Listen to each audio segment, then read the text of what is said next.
मुख्यमंत्री युवा प्रशिक्षणार्थी योजना मोठा गाजावाजा करून जाहीर झाली।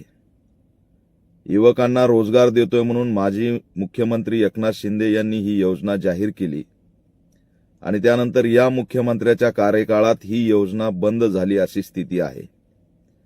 या युवा प्रशिक्षणार्थींना जो पगार मिळायचा तो थकलेला आहे आणि 36 जिल्ह्यातील हजारो तरुण नाशिकच्या गोदावरी काठी आता सध्या उपोषण आंदोलन करतायत। या आंदोलनाला ऑल इंडिया पॅंथर सेनेचा जाहीर पाठिंबा आहे आणि राज्य सरकारकडे आमची मागणी आहे की बेरोजगार तरुणांची थट्टा करणं थांबवा। तुम्हाला रोजगार द्यायचा नव्हता तर ही योजना आणली कशाला?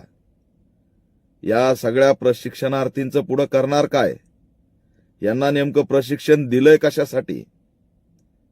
त्यामुळे ऑल इंडिया पॅंथर सेना या सगळ्या बेरोजगारांच्या पाठीशी ठामपणे उभा आहे।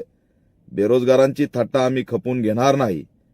युवा प्रशिक्षणार्थींचं तात्काळ जी पगार थकली ती पगार द्या आणि ज्या आस्थापनेमध्ये त्यांनी प्रशिक्षण घेतलंय तिथंच कायमस्वरूपी त्यांना नोकरी द्या, तरच या योजनेचा अर्थ आहे।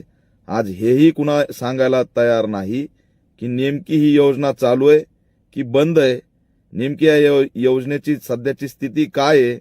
नुसतीच योजना जाहीर केली, पहिल्या मुख्यमंत्र्यांनी जाहीर करायची, दुसऱ्या मुख्यमंत्र्यांनी बंद करायची। ही ससे होलपट थांबवा आणि क्लिअर कट काय खुलासा करायचा आहे तो राज्य सरकारने खुलासा करावा। बेरोजगारांची थट्टा केल्यास महागात पडेल असा इशारा सुद्धा आम्ही देत आहोत आणि या आंदोलनाला पाठिंबा देऊन राज्यव्यापी आंदोलन सुद्धा युवा प्रशिक्षणार्थींना जर कायम केलं नाही तर सुरू करण्यात येईल असा इशारा सुद्धा देत आहोत।